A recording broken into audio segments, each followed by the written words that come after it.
अस्सलाम वालेकुम। तो आज हम फर्स्ट इक्वेशन ऑफ मोशन समझने जा रहे हैं। ठीक है सर। तो फर्स्ट इक्वेशन ऑफ मोशन क्या है हमारे पास? वो है हमारे पास V F is equals to V I plus A T. ठीक है। अब वी एफ हमारे पास फाइनल वेलोसिटी होती है।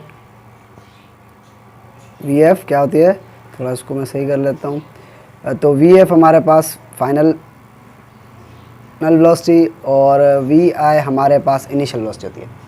अगर हम सपोज़ करें कि कोई बॉडी इनिशियल वेलोसिटी से मूव करना शुरू किया है और कुछ टाइम पीरियड के बाद उसकी जो वेलोसिटी है वो वी एफ बन जाती है। मतलब अगर कोई बॉडी इनिशियल स्पीड के साथ क्या कर रही है, मूव कर रही है। ठीक है, इनिशियल स्पीड के साथ क्या कर रही है, मूव कर रही है, और कुछ टाइम के बाद उसकी initial velocity changes into final velocity हो गई। अब यहाँ पर इनिशियल से फाइनल में चेंज आया, यानी कि वेलोसिटी में चेंज आता है, तो वेलोसिटी में चेंज डेल्टा वी लिखते हैं। और चेंज को मालूम करने के लिए वी एफ माइनस वी आई का सहारा लेते हैं, है ना। और अगर वेलोसिटी में चेंज आता है, किसमें?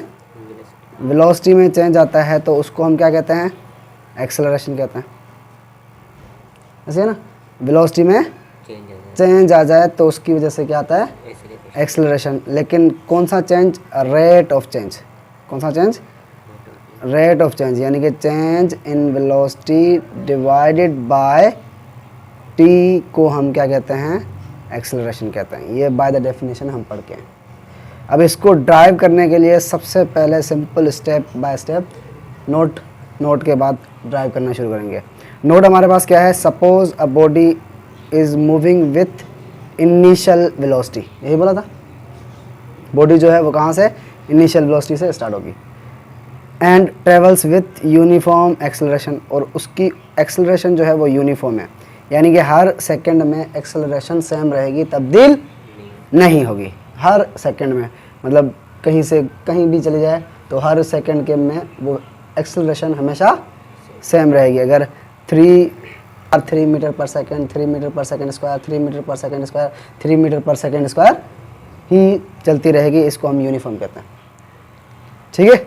अब during some interval of time तो लगेगा, ऐसे ही बस चलते ही स्टार्ट हो गई एक्सेलरेशन, नहीं, टाइम पीरियड लगेगा, तो उसको हमने क्या कहा? टी कहा। इट्स इनिशियल वेलोसिटी, जो इनिशियल वेलोसिटी है, changes and donated as a final velocity V F. उसकी जो इनिशियल वेलोसिटी है वो क्या हो जाएगी? चेंज हो जाएगी, और हम उसको किससे? फाइनल वेलोसिटी से ज़ाहिर करेंगे। ऐसे ही बोला हमने। तो आइए, अब जाहिर सी बात है, किस में चेंज आया? वेलोसिटी में। अगर वेलोसिटी में चेंज आया है तो चेंज इन वेलोसिटी डेल्टा से ज़ाहिर करते हैं, और चेंज मालूम करने का क्या फार्मूला है? वी एफ माइनस वी आई।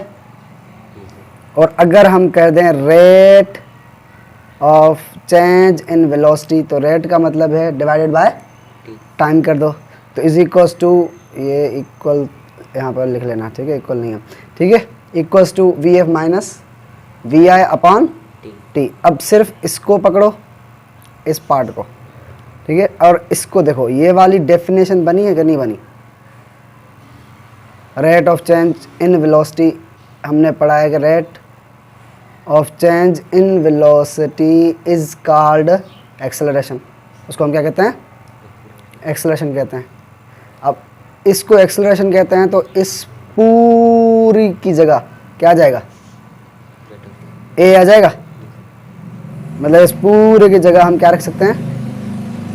ए लिख सकते हैं। ए लिख सकते हैं। तो वी एफ माइनस वी आई होगा, अपॉन क्या हो जाएगा? टी हो जाएगा। सही है। अब गौर से देखो, गौर से क्या देखना है कि यहाँ पर टी क्या कर रहा है? डिवाइड। इधर डिवाइड कर रहा है, इधर आगे क्या करेगा?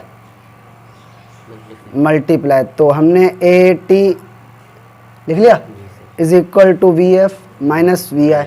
आपकी सोच में ये भी आ सकता था कि टी और ए लिख लेते, तो कोई मसला नहीं है, ए टी ए भी लिख सकते थे, लेकिन अल्फ़ाबेटिक ऑर्डर में पहले ए आता है, बाद में टी आता है, तो इसी वजह से हमने, क्लियर। अब आगे चलें। अब ये वाली वैल्यू, इनिशियल वैल्यू किस में है, इसके सामने देखो, सामने क्या है, माइनस, ये माइनस है तो इस तरफ आएगा तो किस में चला जाएगा, प्लस में। जब हम इक्वल के इधर अगर माइनस हो तो इधर अगर माइनस है तो इक्वल के इस तरफ चले जाएं तो किस में चला जाता है, प्लस में। तो यहाँ पर वी आई प्लस में हो जाएगा, और ये देखिए यहाँ पर आ गया प्लस में वी आई। उधर क्या बचेगा, सिर्फ वी एफ, तो वी एफ बचा। क्या किया, सिर्फ रीअरेंज किया है कि इस पूरी को उठा करके इस तरफ और इस पूरी वैल्यू को उठा के उस तरफ कर दिया है, बस, और कुछ भी नहीं किया। इस पूरी वैल्यू को उठा के उस तरफ और इसको इस तरफ, तो इक्वल के उस तरफ और इस तरफ करने से V F is equals to V I plus A T. ये हमारे पास फर्स्ट इक्वेशन ऑफ मोशन है। उम्मीद है कि समझ आ गई होगी। अगर कोई कन्फ्यूज़न है तो फिर पूछिएगा। अल्लाह हाफ़िज़।